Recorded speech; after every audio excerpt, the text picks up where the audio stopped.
So I'm very pleased to make this presentation. It's to present our contribution to autonomous standing of machining centers using mobile manipulators. And our work is focused on the estimation of the uncertainty and the strategies to achieve high positioning performances. This is a work that has been done with Wafa Sebata, that is a PhD student that is going to defend her PhD at the end of October, and Ali Saya, that is an engineer here, that has just left for Germany. And myself, I am a professor in robotics in Le Havre University. So why are we in this current project? We try to bring our expertise in the modeling, design, and characterization of the robotic arm precision. I've been working on this subject till 2000 with the stochastic ellipsoid modeling, that is a Gaussian probabilistic modeling of the precision that can describe repeatability and accuracy, and we have some patents also in this field. From 2016, I began to orientate differently my research in robotics for logistics and try to have a global understanding of the new challenges that robots face in logistic application. We did an industrial PhD with a big company that is FM Logistics, and we have a patent for an innovative arm. We work on the extern project on Industry 4.0 application and now in the current project. In the current project, we conducted a survey with Professor Sophie Cross to understand SME strategy towards Industry 4.0, and we got a lot of investment in two use cases, one in our lab and the other one in SME series, that is a partner in the project. During this work in the use cases, we identified some bottleneck, and the most important one was how to place the raw parts in the machining center when the clearance is very low. So it's a very tough task that deals with the whole mobile manipulator precision, and we try to understand and model this and try to build a new paradigm to estimate the performances in precision for mobile manipulator. And now we are able at the end of this project, to choose the optimal strategy to be able to answer the constraints. So that's what I'm going to show you now. So that is the use case in lab that I'm going to present you. You can see that we have a workshop that is composed of 3 rooms, a warehouse room, a control room, and a production workshop. We work with a mobile manipulator that is an assembly of a Summit XL based from the Spanish company Robotics, and a universal UF5 arm from the Danish company Universal Robot. It's a cobot that can that has a payload of 5 kg. We had some sensors on this mobile manipulator. There are 2 lidars, and the signal is 7 centimeters above the ground. And we have also 2 PTZ camera. We can watch everything in the upper world 30 centimeters from the ground. And we also installed 2 masts where we put 2 RGB-D cameras to have a view of the scene where we're going to pick up the parts. You will find more details about this use case if you go to our internet site corotproject.org or roboticslogistic.eu, or to the YouTube chain of Wafa. So the use case consists of picking the raw parts in the warehouse in the location 1, then travel through the control room with the mobile manipulator, and then turn the machining center in the production workshop. So I'm going to present you some videos so that you can see the work that has been done. The first video will present the global scenario in a simplified work for the picking and placing. You will understand why.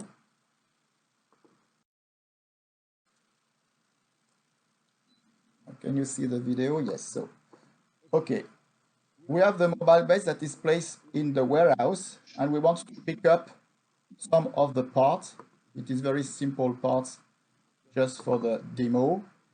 and we simplify the problem of localization and identification of the parts in the first step by using AR tags, augmented reality tags, that is the stickers that we put over the parts. So we can use two cameras. There's the RGBD camera on top of the mast that is able to identify the products. And then we have also a camera on board at the end of the, near the gripper. You see the blue light, it's linked with the camera on board. Once we have picked up the object, the arm goes quiet in a safe position and we can begin navigation. For this, we use the ROS packages, G-mapping, and the navigation. And the map of the whole workshop was done before using a G-mapping and the LiDAR. So we have an idea, very precise idea of where the static obstacles are. So we can navigate with the ROS stack to avoid static obstacles. And there's also a possibility to avoid dynamic obstacles that are not present on the original map. Our goal is to travel through the rooms and to go to the machining center to be able to place the object in the vice. So after the navigation in the first room, we travel through the instrument control room, and we now are in the production workshop. We have to avoid the humanoid torso, and then we navigate to the machining center.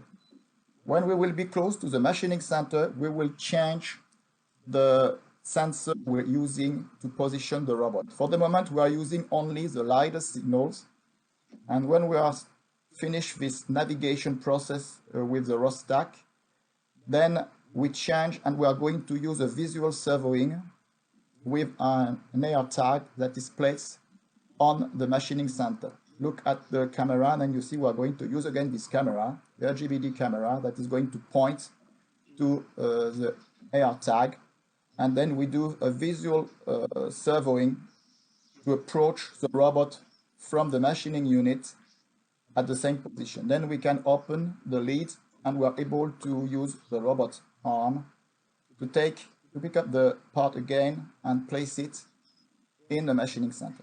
So that's the first scenario that was implemented and that we showed to our partner in July 2019 in live. So now I'm going to show you what we have done since this date about the gripping, the grasping the parts. Because it's not always easy and it's a bit artificial to use some AR tags sticked on the object. Afa, the PhD student, she worked on deep learning using neural networks called YOLO, you only look once, to be able to sort out to identify the kind of parts we're having without using AR tags. She's using this camera, and the neural network she has been trained before, and she's able now to recognize and label the object. Then she can use also this same network, but that was trained differently, to recognize some classes of parts, to know if the part is situated on the right face, or on the left, or on the front face, and she's going to adapt then the gripping by either opening or closing the two-finger gripper. So it is an adaptive gripping. We also use the RGBD camera to estimate the location of the parts on the table. So these results have been presented to a IEEE conference ETFA in Vienna in 2020. And after that, now we focused on the machine tending process, because we have a serious difficulty here. If the clearance between the parts and the vise is very narrow, for example 1 centimeter, the uncertainty of the positioning of the mobile base plus the uncertainty of the mobile arm add together, and you can go over this limit of 1 centimeter, and then you can't achieve this task with a high reliability. So first, we have to be able, before doing all the process, to estimate the performances in precision of the whole manipulator. So that's the work we are doing and finishing at the moment. We have set up here a metrological setup with 3 micrometers placed on a trihedra that is called a fixed trihedra, and we have a mobile trihedra here that is at the end of the wrist of the robot. And we come close and we push the micrometers, and we are able to retrieve the signal from the micrometers. And we can, of course, repeat the trials a number of times to be able to have some statistical analysis about this data later. So I will just show you now precisely the metrological process. So the 3 micrometers here, they allow us to have an estimation of the position in X, Y, and because there are 3 micrometers, we also have the orientation of the mobile triangle.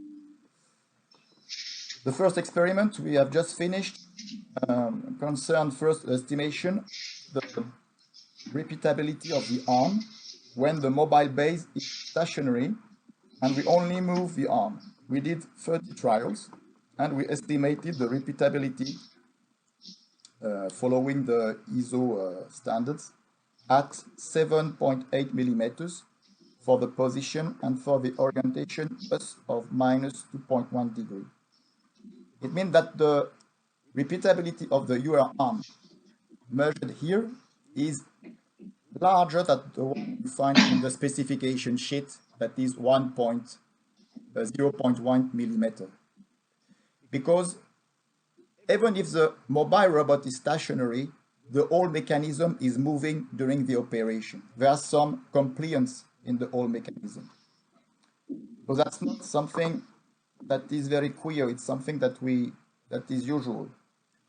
But it means that with 7.8 millimeters only for the arm, when we will add the repeatability of the mobile-based positioning, we may go over the clearance specification.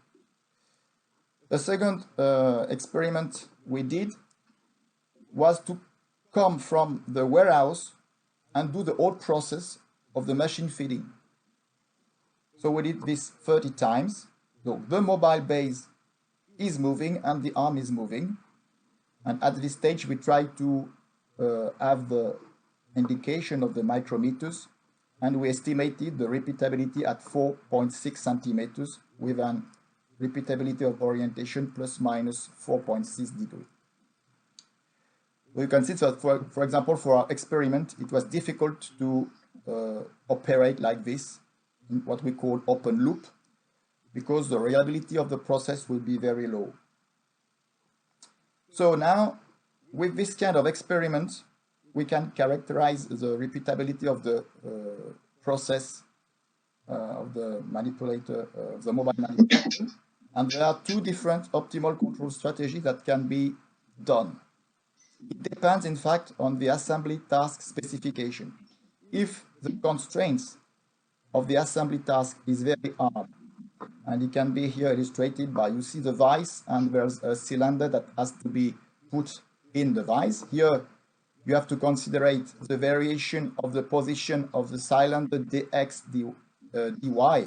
But if it's a rectangular part, you also have the dA, the variation of the angle that intervenes, because you have to calculate, the difference here and the uncertainty due to the angular variation that is going to be added to the dx variation. So if it's very hard constraint, then you can't use the manipulator as we did. You have to add some camera aiming at the assembly scene and use visual surveying control. And to set up the camera, you have 3 options. Either you put the camera on the arm, but in the current project, it's difficult because when you have picked up large parts, if your camera is embarked, the vision field is, you can't see anything. Or you can put the camera on the mast on the mobile robot, or you can put the camera directly in the machine. Now, if the constraints are loose, you can do without the camera. You can manage to place the part without the camera, but there's a first step that you have to do is try to improve the estimation of the final pose of the robot using the LiDAR signals. Instead of using, but you can still use the visual servoing with the AR tags, but then you can estimate more precisely the pose of the robot with the LiDAR signals, and then you correct the arm joint targets using robot arm Jacobian. And then you can move the arm without using camera with a high rate of success. That's where we are now, and we are going to publish this result soon in the WAFA PhD and propose a paper for a journal. So thank you for your attention. If you have any question, I'll be pleased to answer this question. Thank you so much, Jean Francois.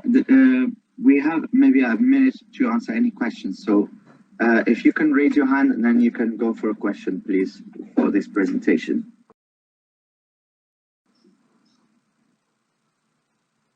We have a raised hand from Nanya Lee.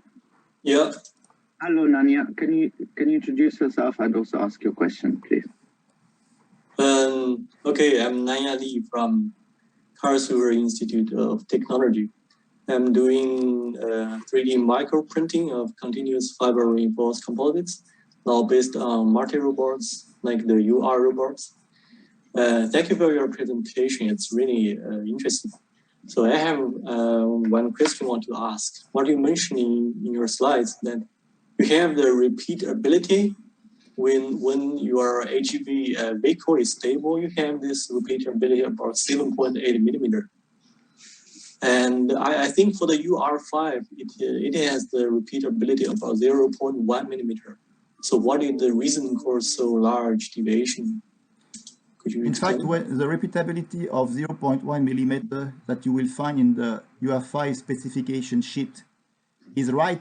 The robot is set up in some above something that is fixed. Because here, if you consider the mobile manipulator as a whole system, you have a lot of compliance with the mechanical wheels, with the links of the mechanical wheels, with the body of the robot, between the body of the robot and the arm. And you imagine that it's always moving, and so there are some vibration, there's some compliance, there are some strings inside. So you won't find exactly the same position at the end of the movement. And this is the reason why it worsens the performances of positioning of the UR arm. So you mean that maybe the base or the foundational supporting is not heavier enough to support this arm when start to move? Well, even if the base is stationary, it's not stationary for the body. You understand what I mean? There are some very small movement, and because the arm level is long, because you know the arm is stretched, so maybe you have 80 centimeters. So imagine if you just have 1 degree of difference with 80 centimeters. It's something that is very important at the end of the arm. Okay, thank you. Yeah. Thank you, Nanya. Anyone else with any other questions for this presentation at this stage? What about the rules that you use in your Okay. Thank you. To add something, Jean Francois, we have done the test with the UR10 on a fixed cable, and it is more than 5 millimeters. So. Yeah. So the data sheet is something, and the reality is completely different.